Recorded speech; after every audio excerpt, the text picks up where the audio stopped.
observación me refiero a que hay muchos tipos de observación, pero en nuestro caso, por ejemplo, en el caso de la medicina, en el caso de la psicología, ¿qué implica observar y qué es ese proceso de observación que es un poco más clínico en este caso?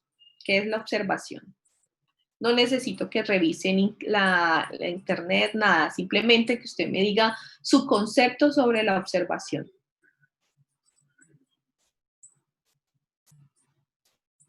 O identificar el problema, o identificar el problema de la persona. Bueno, Daniel, cuando tú dices identificar el problema de la persona, está bien, el concepto aún es muy abstracto. Trata de ponerlo en palabras más descriptivas. ¿Qué significa eso que estás mencionando? Si tú vas a observar, ¿qué vas a observar, por ejemplo, de ese problema de esa persona que estás mencionando? Pues de pronto sus expresiones, su emoción. Okay. ¿Conductas? Conducta. Ella que su conducta también. Paula, la conducta. Y de la conducta, bueno, la conducta también es un tema demasiado amplio. Si yo voy a observar la conducta, entonces, ¿qué tendría que observar de la conducta? Pues creo que yo diría que desde que la persona llega al consultorio, la manera de expresarse. Sí, muy bien. ¿Quién más iba a mencionar algo por ahí? Las Yo, causas. profe. A ver, señorita Urrea, que no me acuerdo el nombre. Juan José, profe. Sí, okay. Juan José Urrea, y luego estaba, listo, Juan José, y luego... Yo, profe. Mariana. Mariana. Pues yo observaría las causas, profe. ¿Cómo así? Explícanos. ¿Por qué? ¿Cómo así que, pues, si alguien llega con un problema, me centraría más en qué causa ese problema que lo lleva a tener determinada conducta? Porque muchas veces no es centrarnos en corregir la conducta, porque uno siempre tiene que atacar las cosas cuando son más de base. Entonces, si yo logro como mejorar lo que causa eso, quizás él cambie más fácil o mejore mejor su conducta. Entonces, uno empieza, pues para mí, uno empieza desde abajo y va avanzando a tocar ciertos puntos.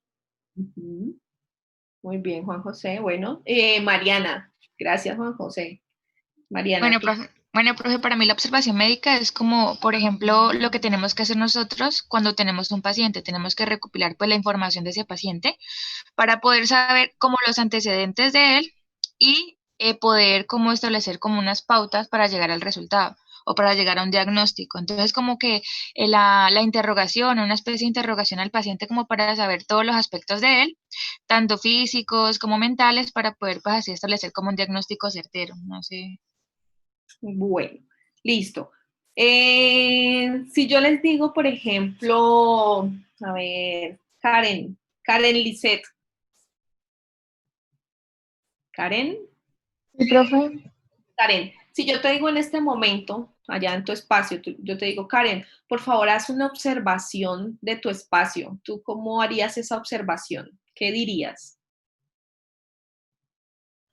Profe, pues miraría y describiría el lugar en el que estoy en este momento. ¿Puedes hacer, por favor?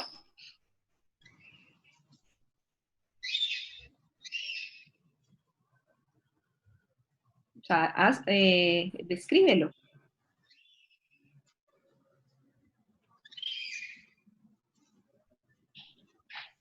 Karen. Pues, profe, en este momento estoy en un lugar un poco pequeño, con 4 sillas, una mesa y digamos que con un clima agradable. Muy bien.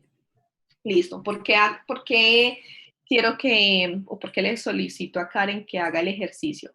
Es importante, primero, no confundirle el tema o el ejercicio de la observación con el ejercicio de la entrevista, porque son dos aspectos totalmente diferentes, ¿sí? Se requiere de ambos, o sea, ambos son importantes, pero entonces hay que hacer la diferenciación en que la observación, si bien es una técnica, para recoger información. La observación clínica, lo que nosotros hacemos implica que a través de la observación, o la observación es esa forma de describir de una manera objetiva un fenómeno de la realidad, ¿sí? Es diferente, por ejemplo, bueno, Karen nos dice, listo, estoy en una habitación, es un poco pequeña, hay 4 sillas, ahí hasta el momento está perfecta esa observación, porque ella no está en ningún momento emitiendo un juicio. Cuando dice de pronto hay un clima agradable, el clima agradable puede ser subjetivo porque para una persona puede ser agradable como para otra persona puede ser desagradable, otra persona puede decir, no, a mí me gusta más el calor o no, a mí me gusta que haya más frío. Entonces, en esa medida, cuando nosotros estamos hablando de observación, es importante hacer descripciones. O sea, la descripción es simplemente todo aquello que estoy viendo de una manera clara, si es una pared blanca o es una persona que viene vestida con zapatos negros, con camisa blanca, con pantalón negro, su cabello es de tal y tal manera o se sienta de tal y tal forma. Hasta ahí vamos en la observación. ¿Qué pasa luego con ese proceso de observación? Sí, como tiene que ser un fenómeno objetivo, entonces yo puedo, lo ideal es que no lance juicios propios o juicios personales sobre aquello que estoy observando. Yo puedo decir, no, esta persona está toda vestida de negro, quizá está, yo puedo hacer conjeturas seguramente y puedo decir, bueno, puede ser que ella esté atravesando un proceso de duelo o puede ser que definitivamente el color negro está dentro de sus gustos personales o bueno, uno puede imaginarse una cantidad de cosas alrededor de lo que observa. Pero la idea es que cuando estamos desde nuestro ejercicio profesional, esta observación sea lo más objetiva posible. ¿Por qué? Porque luego cuando vamos digamos que tenemos hemos recopilado toda esa información, hemos descrito todo eso que estamos observando, entonces esa información ahí sí vamos a registrarla y posteriormente va a ser analizada. Pero ese análisis también implica algo muy enriquecedor y es que no es un juicio personal, sino que es un juicio que es basado en la teoría, basado en el conocimiento científico, basado en lo que usted, por ejemplo, conoce de medicina, basado en lo que yo conozco de psicología. Si, por ejemplo, bueno, me llegó una persona con una cantidad de características que yo puedo describir, ya luego esa información la voy a procesar, la voy a analizar desde la corriente psicológica que yo manejo. En mi caso, ¿sí? Tenemos, en psicología, por ejemplo, se manejan muchos o varios diferentes enfoques y cada psicólogo desde el enfoque que maneja a sí mismo interpreta el comportamiento del paciente, interpreta lo que observa, hace análisis de lo que observa. Entonces es muy distinto cuando yo hago un juicio personal a cuando yo hago un juicio clínico basado en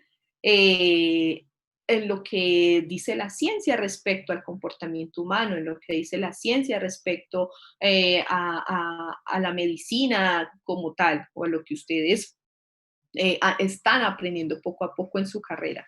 Entonces, importante que esa observación que usted haga sea una observación objetiva de un fenómeno de la realidad, que esa información sea registrada para su posterior análisis y tener en cuenta que siempre la observación va a ser un elemento fundamental en todo proceso investigativo. Es decir, todo el tiempo nosotros estamos investigando, todo el tiempo el estudiante está investigando. Entonces, en esa medida la observación será un componente fundamental que no solamente se va a regir o no solamente va a estar ligado a la psicología, sino que está ligado a todo. Si usted, por ejemplo, llega o a su consultorio llega un paciente, imagínese un paciente pues en un estado muy alterado, emocionalmente alterado, llega llorando, pero además llega con un dolor físico, no es que o está alterado porque definitivamente no se aguanta un dolor de estómago. Entonces, si ese paciente llega así, o sea, ¿qué es lo primero que tendríamos que, por ejemplo, empezar a hacer? O sea, si llegó ese paciente alterado, tocó duro su puerta y usted ya de entrada lee que hay algo que está sucediendo con él, pero hay dos aspectos, hay un aspecto físico, hay un aspecto más emocional. Entonces, ¿cómo recibiría usted ese paciente? ¿Qué tendría que hacer ahí? ¿Qué piensan que podrían hacer? Porque acuérdense que estamos hablando de la observación, es decir, la observación implica ver todo lo que acontece en ese contexto terapéutico, en ese contexto de la consulta. Entonces, si me llega en ese estado, ¿qué se les ocurre que uno podría hacer en ese momento? Pensemos que está alterado, muy alterado. Calmarlo, profe, hacerlo que respire pues bien y que se calme pues para poder yo hacer las preguntas pertinentes. Correcto, sí, María Andrea. Sí, efectivamente. Y puede ser una pregunta muy obvia, pero muchas veces, ¿qué sucede? Cuando nosotros ya estamos en el ámbito de la consulta, pues también tenemos que manejar unos tiempos, unos espacios, que la agenda está llena, que la persona, por ejemplo, hay personas que encontramos que hablan mucho en la consulta y muchas veces el profesional pues tiene que ir de una manera muy, muy directiva ir orientando esa entrevista también para que el paciente vaya a lo que tiene que ir y no se vaya por las ramas, como diríamos nosotros. Entonces, sí, ese paciente llega alterado y muchas veces, bueno, no me interesó cómo llegó, porque yo necesito llenar mi historia clínica porque solamente tengo determinada cantidad de tiempo, pero no me interesa su estado emocional alterado. Eso de entrada, usted le está enviando un mensaje a esa persona que está ahí al frente y es que quizás no le interesa mucho esa parte, no le interesa mucho si llegó llorando, si llegó alterado, si llegó preocupado, si llegó angustiado. Entonces, como pasando un poco y me voy a pasar a la entrevista, hay unas fases también y es ese primer contacto, en donde si usted observa todo eso, pues entonces lea esa información corporal, lea esa información verbal, lea un poco esas emociones con las que llega ese paciente y bueno, por lo menos, sí, como tú dices, María, ¿qué? Perdón. María Andrea. María Andrea, intentar calmarlo sería como una buena opción, o por lo menos decirle, bueno, señor Camilo, siéntese, respire, y ya ahora sí continuemos con nuestra entrevista. Eso es muy valioso en ese contexto terapéutico y en esta primera relación que yo puedo establecer con ese paciente. Bueno, si vamos a hablar de la entrevista, ¿qué es la entrevista? ¿Qué implica una entrevista para un médico? ¿Por qué es tan importante la entrevista? ¿Qué elementos tienen ustedes en cuenta como médicos en la entrevista? El motivo de la consulta. Paula, el motivo de la consulta. Muy bien. ¿Qué más? Gabriela, Valencia.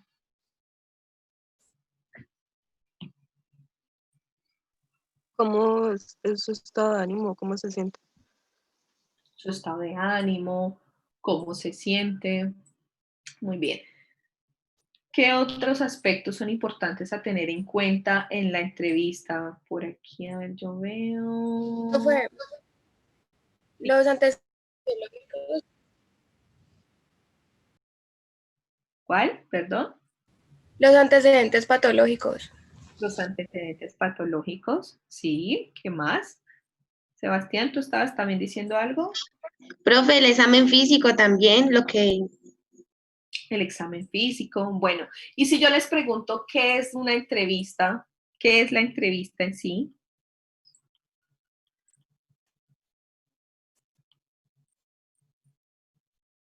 Profe, es una interacción con otra persona con el fin de pues saber algo. Exacto, exacto. Básicamente, ¿quién más iba a decir algo?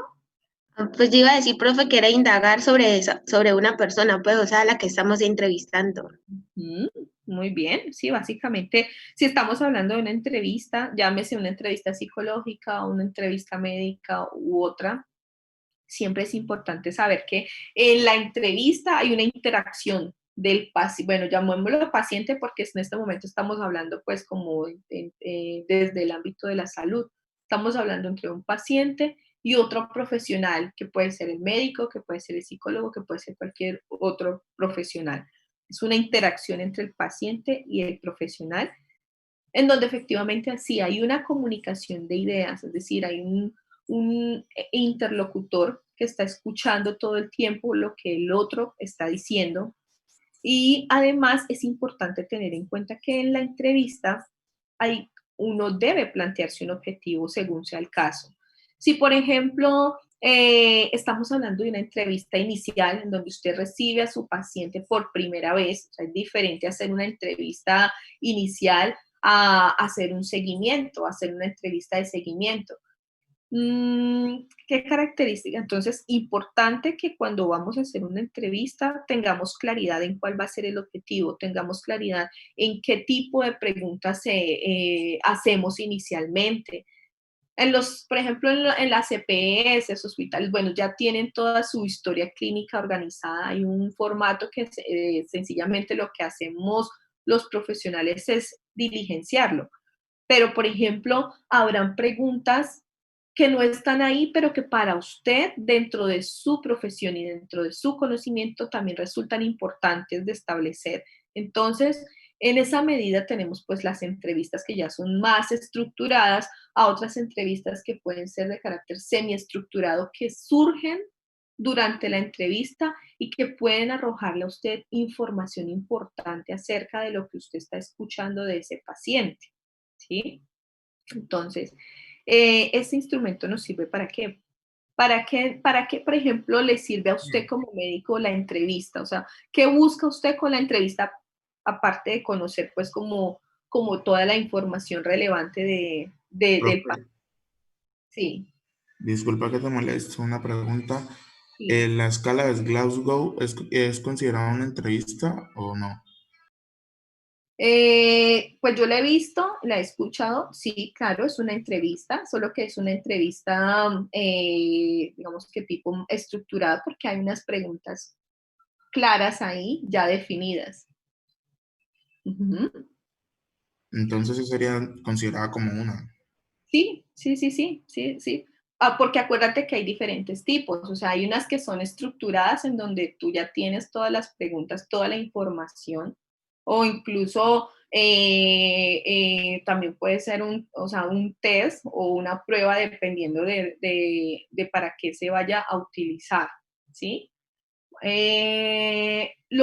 Y voy a los tests y me dijo, voy a estar como ahora en la entrevista y en el test, porque el test entonces tenemos diferentes. El test estandarizado, que ya es un test que, por ejemplo, usted lo ha replicado muchas veces. Por ejemplo, los test estandarizados entonces ya tienen una característica importante y es que también se pueden replicar. Y en esa medida entonces podríamos hablar de que también podría ser un test, lo que estás preguntando, Alexander, creo que es, ¿cierto? Bueno, entonces estábamos hablando de la entrevista y quiero que hagamos un ejercicio aquí rápidamente. Un ejercicio necesito, ¿quién quiere participar? 2 personas de manera voluntaria que quieran participar de un ejercicio pequeño, corto. Yo, profe. Juan Sebastián, ¿y quién más? Yo, profe. Alexander, muchas gracias. Bueno, entonces vamos a hacer un ejercicio de entrevista muy corto, en donde uno es el paciente y el otro es el médico. ¿Quién sería paciente? ¿Quién paciente y quién médico? Yo soy el paciente. Ok, entonces Alexander es el médico. Bueno, la idea es que usted, o sea, lógicamente no nos vamos a alargar mucho en el ejercicio, pero sí por lo menos que usted pueda tener en consideración cuál sería como esas preguntas que harías en tu entrevista, en una entrevista inicial. Listo, los escuchamos. Los demás, la idea es que estén atentos, que puedan retroalimentar, que puedan decir, no, yo no haría esto, yo haría esto, me parece bien esto. Empiecen, por favor. Bueno, pues yo creo que primeramente la edad, ¿cuántos años tiene? Hola, doctor, ¿cómo está? Ujú. Mi nombre es Sebastián Ramos, tengo 19 años. ¿En qué ciudad vive? Acá en Palmira. ¿Cuál es el motivo de su consulta? No, es que tengo un dolor bajito. ¿En qué parte exactamente? No, pues, ¿qué le dijera? No, bajito, como por la barriga. ¿Usted es alérgico a alguna comida, medicamento? A la cefalexina. ¿Y consume algún medicamento normalmente? No, señor. ¿Posee alguna enfermedad de base? No, señor. ¿Hace cuánto tiempo trae el dolor? No, hace como, ¿qué le digo yo? Hace 2 semanas. ¿Por qué no había asistido antes al médico? Que no, me da miedo.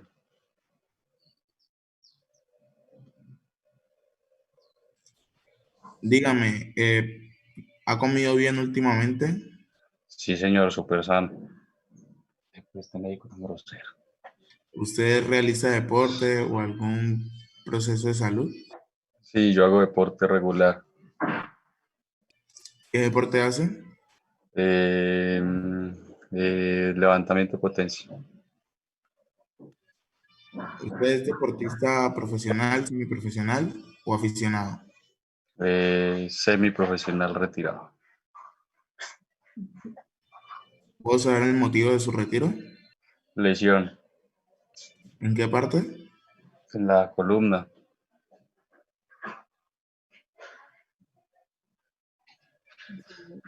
¿Listo? Ya de ahí yo paso como ya a revisarlo físicamente, ¿no? Ajá, muy bien. Ya, y me manda las órdenes y ya no, pero pues muy grosero, Alexander. No fue Porque cariñoso conmigo. No me saludó ni siquiera. Papi, usted me conoce de años. Listo. Pero mira que de todas maneras, yo tuve una sensación similar. ¿Por qué? Porque de todas maneras, en la entrevista siempre hay unas fases y la primera fase es la fase de contacto. La fase de contacto, o sea, usted en la fase de contacto todavía no habla, por ejemplo, del problema como tal, sino que usted en la fase de contacto saluda al paciente, le ofrece lógicamente un asiento en su consultorio, incluso usted puede de manera muy breve, por ejemplo, hablar sobre cosas ajenas al problema. Bueno, señor Sebastián, ¿de dónde viene? No, yo vengo del trabajo. Ah, bueno, venía en transporte público, venía en transporte particular. O sea, ese tipo de frasecitas que son breves, porque tampoco nos podemos quedar pues en una conversación muy coloquial con el paciente, a menos que tengamos tiempo de poder hacer un mejor primer contacto. Ese tipo de cositas pueden sacar al paciente de ese contexto problemático, de ese contexto de preocupación inicial y hacer que podamos tener una mejor relación con esa persona. O sea, eso es lo que todos conocemos un poco como empatía también, en donde yo trato de ponerme en el lugar de esa otra persona para que esa persona se sienta más tranquila, para que esa persona se sienta más confiada. Miren que hay muchas personas que le temen ir al médico. ¿Sí? Ustedes se van a encontrar personas que el solo hecho de ir al médico les genera angustia, les genera preocupación. Hay personas, incluso, por ejemplo, sobre los niños, por ejemplo, los niños ven la bata blanca y de inmediatamente lloran o gritan o no quieren entrar al consultorio. Y eso es por una sencilla razón, pues porque ellos ya saben, hay un aprendizaje por asociación, bata blanca, inyección, ¿sí? Y entonces, digamos que todo este proceso de observación y entrevista nos lleva a tener que aprender a tener una manera de relacionamiento con la persona diferente. Si es el niño, imagínense si es el niño que llega llorando y no quiere entrar a su consultorio y le hace la pataleta, a veces se ven pues como en unas situaciones bastante difíciles con ciertos pacientes, y no solamente con niños, con adultos, el adulto que agresivo, el adulto que llega insultando al médico. Bueno, o sea, en el contexto de la salud se observan tantas situaciones tan difíciles de manejar que si la persona o el profesional a cargo no tiene como esa habilidad, porque eso tiene que ver con las habilidades sociales. Si no tenemos esas habilidades sociales para manejar determinadas situaciones, se nos puede convertir en un problema. Entonces, sí, no sé qué opinan los demás respecto a lo que escucharon de sus compañeros, respecto a la breve entrevista que tuvo Alexander con Sebastián.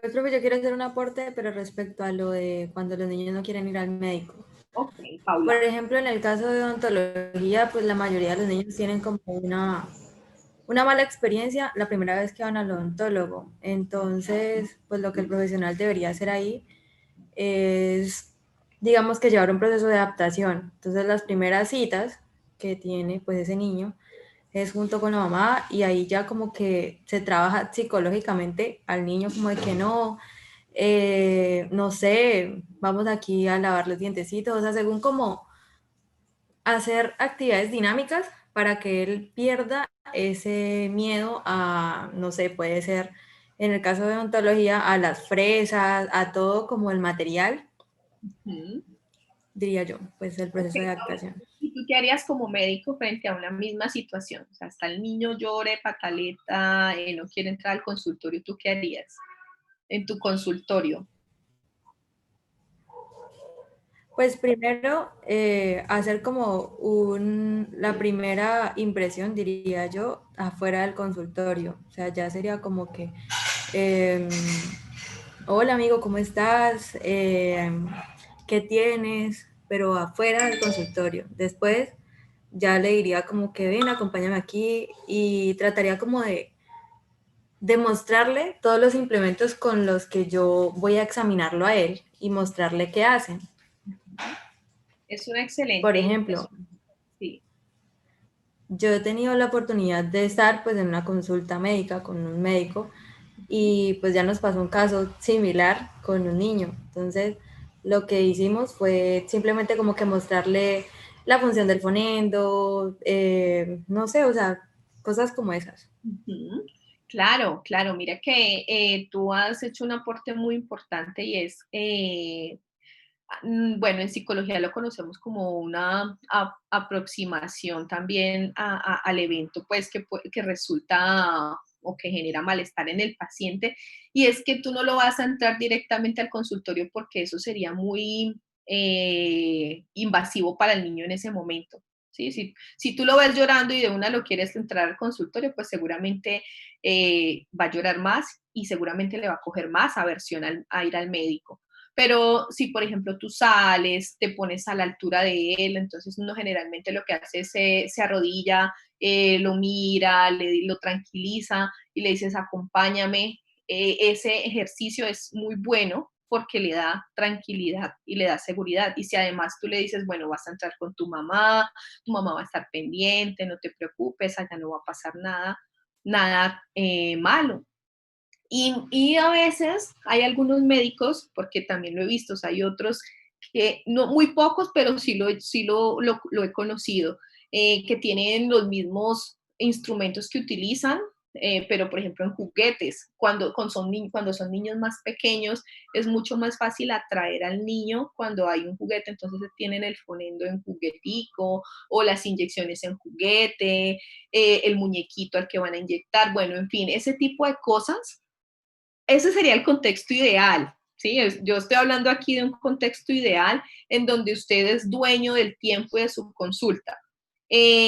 Lógicamente, si estamos trabajando para una EPS, pues la cosa va a cambiar porque los tiempos de consulta van a ser mucho o van a ser mínimos en comparación con una consulta particular en donde puedo demorarme un poco más de tiempo, pero eso se podría trabajar a menor escala también en un proceso, en un EPS, ¿sí? ¿Esto para qué? Pues para que usted establezca una mejor relación con el paciente, sea niño, sea joven, sea adulto y demás. Muy bien.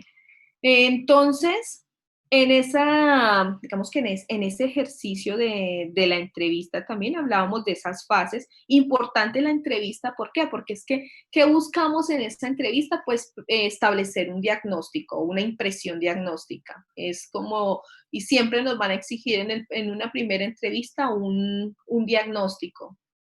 Pero entonces, además de esa, digamos que de ese diagnóstico, que para ustedes sería pues como ya un diagnóstico lógicamente de tipo físico, para nosotros sería verificar si hay la existencia de una alteración emocional o de una patología mental, pero igual es importante establecer ese diagnóstico y de alguna manera también el paciente busca eso. El paciente lo que busca cuando llega a su consulta es, bueno, doctor, ¿y yo qué tengo? Porque esa es la pregunta que siempre le hacen, ¿no? Es que yo vengo con un dolor de cabeza desde hace tiempo, entonces él busca que le digan qué tiene y que le manden un medicamento para eso que le duele tanto, que puede ser su cabeza, que puede ser su estómago, pero usted debe ser muy claro al momento de explicarle también a él ese posible diagnóstico que usted le va a dar. Cuando ya entrando pues en esas fases que decíamos, sí, la fase de contacto es supremamente importante, luego viene ya una fase de desarrollo en esa entrevista, de desarrollo en donde hay, digamos que ahora sí vamos a obtener información propia de la problemática, todos esos signos, esos síntomas que el paciente está experimentando, que le está generando malestar, lógico, aquí también antes del problema en sí, todo lo que tiene que ver con la identificación del paciente. Muy importante, por ejemplo, en algún momento lo discutíamos, y es si usted, por ejemplo, justamente el día de su consulta va a entregar una prueba VIH positiva, y resulta que usted previamente sabía que ya, bueno, usted dijo, no, este paciente tiene un VIH positivo, entonces no sabemos en ese momento cuál sea la condición emocional, la condición mental en la que esté. Usted sabe que si usted entrega un examen de VIH positivo y no tiene un acompañamiento adecuado y además ese paciente llega solo, puede ocurrir algo muy delicado. Puede ser que el paciente no esté preparado para recibir un diagnóstico de este tipo y lo primero que quiera hacer sea matarse. ¿Por qué? Porque o sea, es muy común encontrar la persona que asocia el VIH con la muerte o una enfermedad crónica con la muerte. Entonces, si nosotros no preveemos ese tipo de circunstancias, pues se nos pueden presentar una cantidad de situaciones. ¿Y qué pasaría si usted le entrega ese diagnóstico y este muchacho va y decide quitarse la vida? Va a ser muy complicado y podemos entrar en apuros también, pues como profesionales de la salud. Entonces, si uno va a hacer ese tipo de cosas, por lo menos verificar con quién viene, si está acompañado, y eso hace parte también de ese desarrollo de esa entrevista y de conocer con quién viene ese paciente, con quién vive, hace parte de todos esos datos de identificación previos, qué edad tiene, si es una persona, qué formación tiene académicamente. Por ahí ustedes lo mencionaban y es digamos que el discurso que yo manejo, el discurso. Yo no puedo hablarle a un paciente es que usted tiene un cuadro ansioso.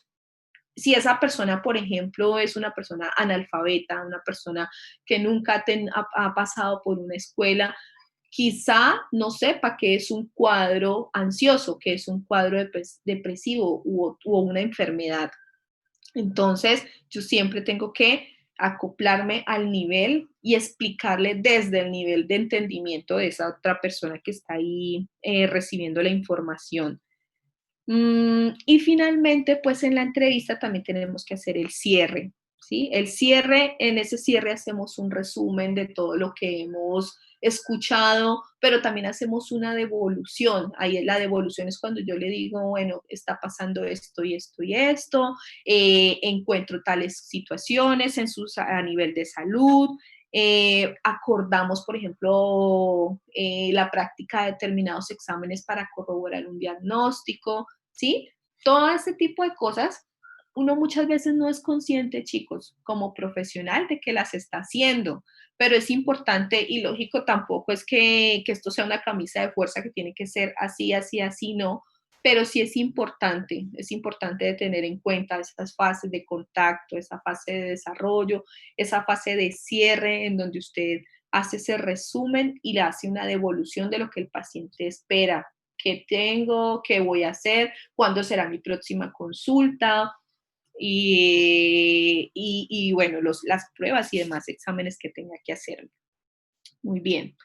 ¿Tienen algún comentario hasta este momento? ¿Alguna pregunta? No, profe. Bueno. ¿Cómo van? A ver, que no los escucho, están muy, muy, muy calladitos. ¿Cómo están? Bien, profe, téngale cuidado. Bien, profe. Bien, profe. Ok, listo. Entonces vamos, bueno, los test y quiero mostrarles aquí rápidamente. A ver, por acá. Bueno, los test. Bueno, ustedes saben que los test, y hablando un poco pues como el test desde la psicología, el test o la prueba psicológica, que también es ese instrumento que nosotros utilizamos, por ejemplo, para medir o para evaluar determinadas características psicológicas específicas, para determinar muchas veces el estado de salud mental de un paciente. Estos test son fundamentales porque nos permiten finalmente sustentar o apoyar determinados diagnósticos. Si nosotros a través de la entrevista el paciente nos dice todos los síntomas, o sea, está evidenciando, está manifestando todos los síntomas de una depresión, pero yo además no me puedo quedar únicamente con eso, sino que yo también tengo que sustentar mi diagnóstico en una prueba. Muchos los hacemos, ¿sí? Una prueba una prueba estandarizada. Entonces yo le aplico, por ejemplo, la escala de Zoom, que es una escala para valorar síntomas depresivos, y entonces sí, efectivamente esa escala salió altísima en síntomas depresivos, entonces ya puedo tener más o puedo confirmar mi sospecha, puedo confirmar mi hipótesis. Lo mismo sucede con ustedes, con las pruebas que ustedes hacen. Ustedes también manejan test, por ejemplo, sé que no conozco muchísimo del tema de los test en medicina, pero sí, por ejemplo, he visto cómo los médicos paliativistas tienen unos test muy específicos para valorar calidad de vida del paciente, entre otros aspectos que son supremamente importantes de trabajar con ellos. Entonces, esto es muy importante de tener en cuenta. Por ejemplo, y se los quiero compartir, hay muchos, pero este es uno de tantos test que mide las respuestas de ansiedad, ¿sí? Este nos permite, por ejemplo, como identificar rasgos de ansiedad en un paciente. La mayoría de los test tienen como esta misma estructura, es decir, hay una escala de valoración del síntoma en donde 0 es casi nunca, 4 es casi siempre. Ejemplo, primera pregunta, o estas son las situaciones y estas son las posibles respuestas del paciente, en donde él va a poner 0 o 1 o 2, 3 o 4. Si un problema me preocupa mucho, 1, me desconcierto, no sé qué hacer. 2, tengo la impresión de que soy un inútil. 3, no puedo concentrarme en el trabajo. 4, tengo dificultades para dormir. 5, pierdo el apetito. Entonces, en esta medida el paciente va respondiendo y finalmente, pues lo que se hace es una sumatoria. Esto hay unos baremos, entonces, de tanto a tanto hay poca ansiedad, de tanto a tanto hay un riesgo moderado y de tanto a tanto el riesgo de un trastorno ansioso es elevado, ¿sí? Por decirlo así.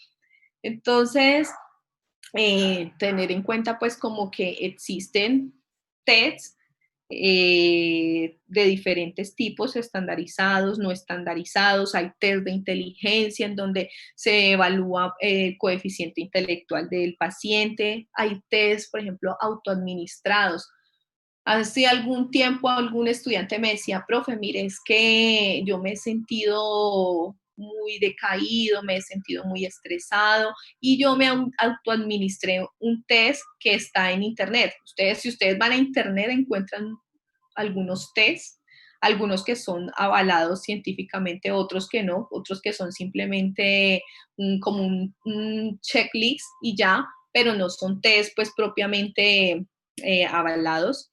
Entonces él me comentaba que sí, esa escala le había salido muy alta y entonces que él se encontraba en un nivel de estrés muy prolongado. Hay que tener cuidado con los test autoadministrados, porque muchas veces si nosotros podemos entrar en una crisis frente a un test autoadministrado. Si a mí me sale una escala de valoración altísima, yo puedo generar una preocupación muy alta e incluso el estrés que vengo experimentando puede ser mucho más alto porque es que hay una herramienta que me está corroborando lo que yo estoy sintiendo. Y entonces, si yo me voy a autoadministrar un test, pues lo ideal sería poder también compartirlo con un profesional que pueda apoyarme en caso tal y no quedarme solamente con esa información. ¿Por qué? Los rasgos, por ejemplo, ansiosos, las características ansiosas o depresivas, sobre todo, no siempre constituyen unos rasgos de personalidad, sino que pueden ser una ansiedad situacional. Situacional es porque en el momento hay una situación en particular que me tiene muy ansioso. No significa que haga parte de mi personalidad, sino que es una situación específica. Entonces, todos estos tests hay que evaluarlos, hay que revisarlos dentro del contexto del paciente, ¿sí? Dentro de la situación del paciente. Un test por sí solo no te dice nada, si no lo lees a la luz de lo que está viviendo el paciente en ese momento. Eso aplica para todo, no solo para la psicología, sino para todo. O sea, siempre hay que interpretar esos tests a la luz de lo que vive el paciente, de su contexto, de su situación actual. Hay otras pruebas, chicos, no sé si de pronto ustedes hayan tenido la posibilidad de ir alguna vez al psicólogo. Algunos, los que son, por ejemplo, psicoanalistas, ellos manejan las pruebas proyectivas. Las pruebas proyectivas, cuando le dicen dibuja una persona o dibuja una familia, estas pruebas proyectivas, por ejemplo, pues que si bien la manejan los psicoanalistas, hay otras corrientes psicológicas que no están de acuerdo con el uso de estas pruebas porque se consideran de tipo muy subjetivo. Entonces, ¿y por qué? Porque de todas maneras lo que dice la prueba proyectiva es que en ella se proyecta de manera inconsciente, por ejemplo, las ideas del paciente, los deseos, los conflictos, los temores. Entonces, esto a veces tiene poca fiabilidad o poca validez a nivel científico, por lo tanto, muchas personas o muchos profesionales no avalan ese tipo de pruebas proyectivas. Sin embargo, sigue considerándose un gran instrumento de evaluación que se tiene en cuenta pues dentro del contexto del paciente. Si a mí un niño, por ejemplo, en un dibujo de la familia no se dibuja a sí mismo, uno dice, bueno, imagínense, es el dibujo de la familia, pero él omitió su propia figura. Uno dice, puede ser que haya un sentimiento de desvalorización, puede ser que el niño no se sienta identificado con su núcleo familiar y por eso se omite. Y si yo voy a la entrevista, si hago uso de la entrevista, entonces el niño me dice, no, es que en mi casa me maltratan todo el tiempo, no, es que mi papá en mi casa siempre quiere más a mis hermanos que a mí, entonces eso ya me da un contexto para yo poder interpretar y decir, ah, bueno, por eso es que el niño en el dibujo no se dibuja a sí mismo, porque tiene una cantidad de sentimientos de desvalorización que hacen que él no se sienta parte de ese núcleo familiar. En esa medida yo sí puedo utilizar estos instrumentos. ¿Por qué? Porque estoy contrastando la información que me arroja el test con la información real de la vida de ese paciente, ¿sí? Bueno. ¿Dónde íbamos? Acá.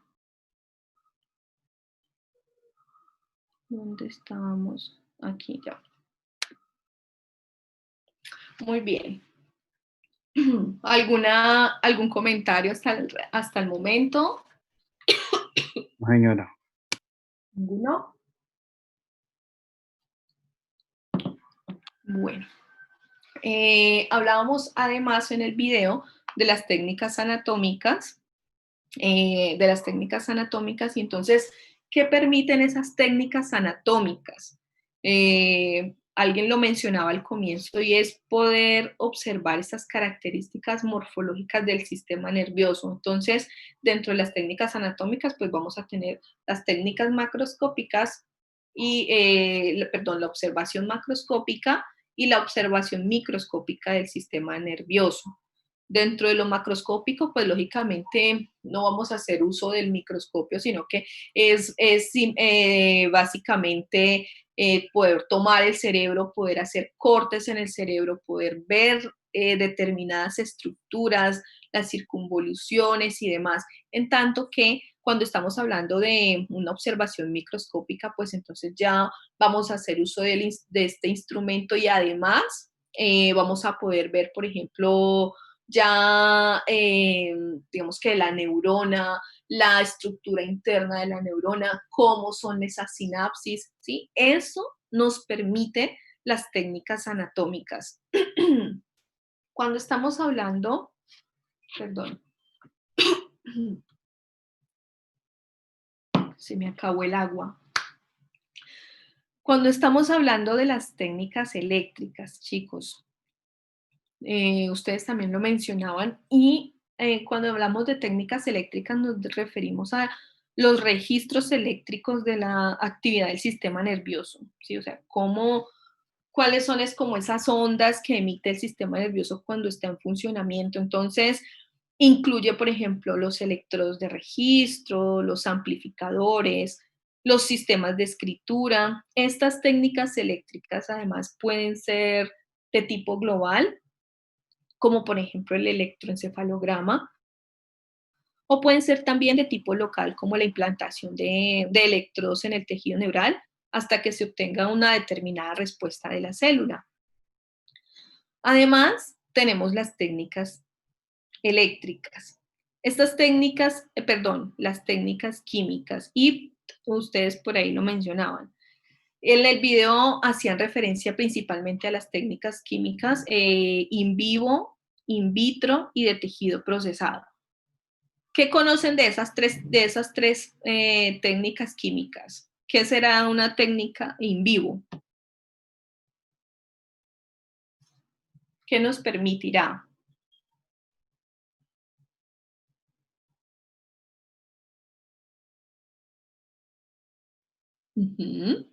Bueno, entonces hablando pues como específicamente de una técnica in vivo que pueda trabajarse o aplicarse pues directamente en el cerebro, es posible a través de la técnica in vivo poder medir la cantidad de oxígeno que consume el cerebro, pues tomando una muestra de sangre de arterias y venas cuando ésta sale y entra del cerebro, o sea, poder medir esa cantidad. Eso nos permite la técnica in vivo, poder medir esa cantidad de oxígeno que consume nuestro cerebro.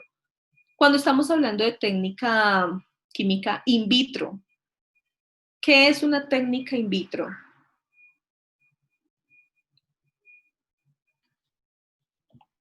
Profe. ¿Perdón? ¿Juan José? aislada. Digamos, cuando toman una muestra y la ponen no sé cómo se dice, como en un envasecito y mira cómo se desarrolla ahí. Casi no se te escucha.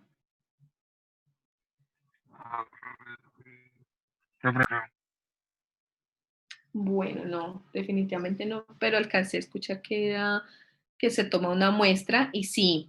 ¿Sí? Pero, ¿es técnica in vitro o fecundación in vitro? Técnica in vitro. Entonces, Yo conozco la fecundación in vitro. bueno, miremos que por aquí hay alguien que está escribiendo. Dame un momento. Se toma una muestra y se aísla. Ajá. Por aquí dice Juan José, se toma una muestra y se aísla en un recipiente, por ejemplo, un grupo de células en un recipiente. Sí, sí, efectivamente. Entonces, esta también es conocida como el cultivo de tejido, ¿no? El cultivo de tejidos, en donde se estudian porciones, pues hablando ya como del cerebro, se estudian porciones de tejido cerebral y esas porciones lo que hacen es que se mantienen en unas soluciones químicas con oxígeno, con todos los nutrientes necesarios para que ese tejido permanezca pues intacto y poderse estudiar. Y tenemos las técnicas de tejido procesado. Entonces, ¿qué se busca con una técnica de tejido procesado? Primero, remover el cerebro, fijarlo y detener todos esos procesos químicos con el fin de ¿qué? De conservar esas sustancias intactas, ¿sí?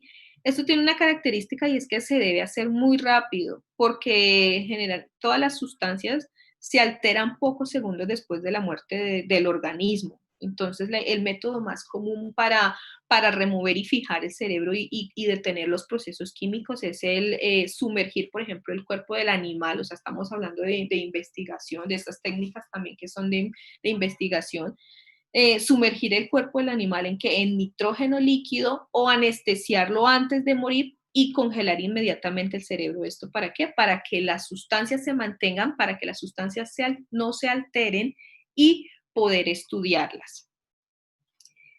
Tenemos entonces, finalmente, las técnicas de neuroimagen, ¿sí? Estas técnicas de neuroimagen, ¿cuáles conocen ustedes? ¿Qué técnicas de neuroimagen conocen? Electroencefalograma. Sí, el electroencefalograma, ¿qué más? La resonancia.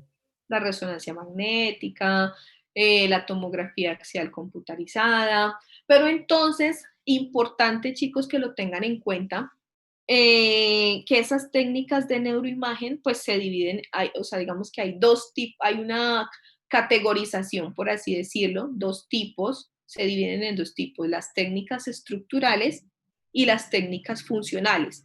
¿Cuál podrá ser la diferencia entre ambas, entre una técnica funcional y una técnica estructural?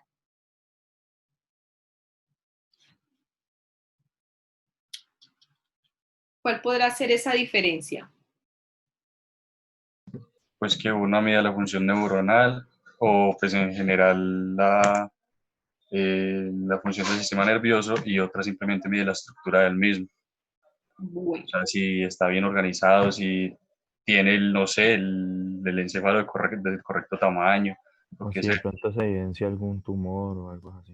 Ok, Eric. Bueno, entonces, para que nos quede claro cuál es esa diferencia, cuando estamos hablando de una neuroimagen estructural, la neuroimagen estructural, ¿qué hace? Nos ofrece una visión, es como una fotografía, nos ofrece una visión estática del cerebro humano, ¿sí? ¿Para qué nos sirve esta neuroimagen estructural? Por ejemplo, a la hora de localizar una lesión, los efectos de una enfermedad. Entonces aquí tenemos, por ejemplo, la resonancia magnética, el TAC, son ejemplos de neuroimagen estructural. En cambio, en la neuroimagen funcional, primero, esta es importante decir que se emplea con mucha frecuencia en investigación. Y de aquí de la neuroimagen funcional han salido una cantidad de investigaciones alrededor de, que por ejemplo contrastan un poco con lo que anteriormente se pensaba respecto a la localización, al tema del localizacionismo, ¿sí? O sea, ahora sabemos que el cerebro funciona de una manera, funciona como un sistema, en donde no hay un área exclusiva para determinada función. Anteriormente se decía, es que no, es que la memoria solamente está ubicada aquí, es que determinada función solamente está ubicada en determinada estructura o en determinada área. Las técnicas de neuroimagen funcional nos proporcionan entonces una visión ya más dinámica del funcionamiento cerebral. Las estructurales son una visión estática, en tanto que las funcionales son una visión dinámica del funcionamiento cerebral. ¿Qué pasa aquí o cómo se realiza, cómo se practica?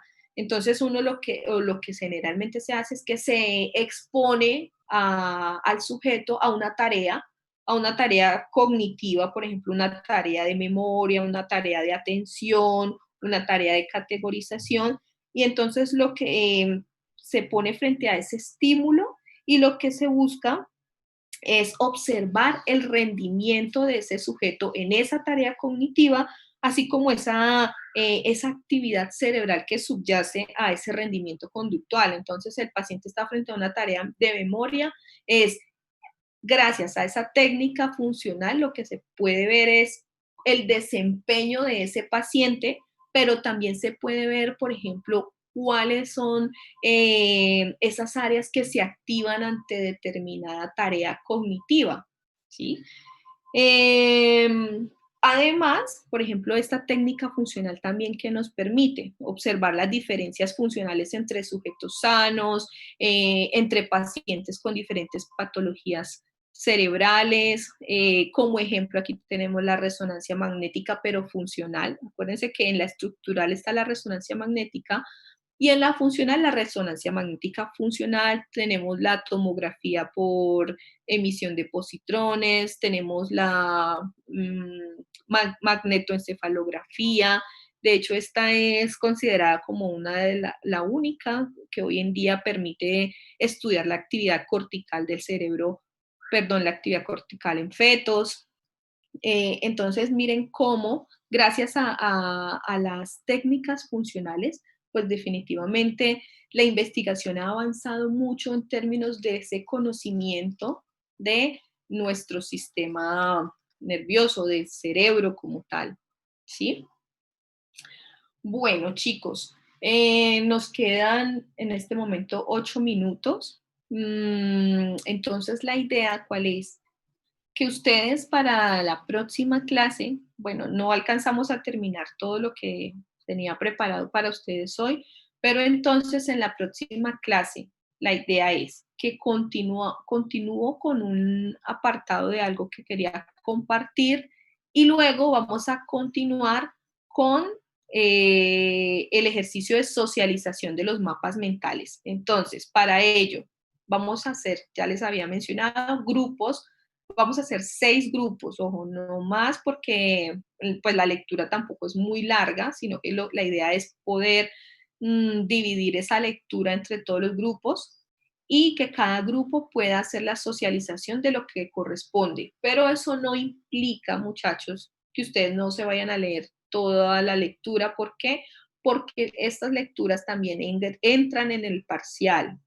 Entonces la idea es que usted repase, sí, claro, lo que le corresponde, pero que además pueda leerse todo el contenido del documento. ¿Qué vamos a hacer con eso? Vamos a hacer un mapa mental. El mapa mental se diferencia del mapa conceptual ¿en qué? El mapa mental lleva gráficas, lleva ilustraciones, bueno, lleva una cantidad de elementos más gráficos que pueden ser más fáciles de comprender para la persona que los está escuchando, en tanto que el mapa conceptual pues está más cargado de palabras. El mapa mental también puede llevar palabras, pero entonces lo ideal es que se pueda ser más visual, se usa como un elemento más visual y más gráfico, ¿sí? ¿qué les solicito a ustedes? Que me envíen el grupo con sus integrantes por el grupo de WhatsApp. Una vez ya tenga todos los grupos, entonces yo voy a distribuirles el grupo 1, va de tal a tal página, el grupo 2 de tal a tal página. Y esa lectura se las voy a colgar en el Classroom. Me toca colgar la página por página porque son imágenes escaneadas de un libro, ¿sí? Hoy mismo se las colgo para que ustedes... Dime, Alexandra. ¿Puedes enviar el link del Classroom para que no me podía entrar? Sí, tú todavía no estás en el Classroom, ¿no has ingresado? No, señora. Ah, bueno, yo ahorita les envío entonces nuevamente cuál es el código de acceso, ¿bueno? Bueno, muchas gracias. Bueno, muchachos. Entonces, si no es más, si tienen alguna pregunta o algún comentario, con mucho gusto. Y si no, nos vemos dentro de 8 días, ya preparados con sus mapas mentales por grupos. Lo que también quiero comentarles es que no es necesario que todos los del grupo socialicen, ¿sí? Si todos quieren, no hay problema, pero si deciden que sean 2 o 3 personas, pues es posible también hacerlo de esa forma, ¿de acuerdo? Bueno, si no es más y si no tienen ninguna pregunta, entonces ya nos vemos dentro de 8 días. Cualquier inquietud, pues me la comunican por el grupo y que tengan una excelente semana. Bueno, Muchas gracias, profe. Muchas gracias, profe. Gracias, profe. Hasta luego. Chicos, que les vaya muy bien. Adiós. Hasta luego. Hasta luego.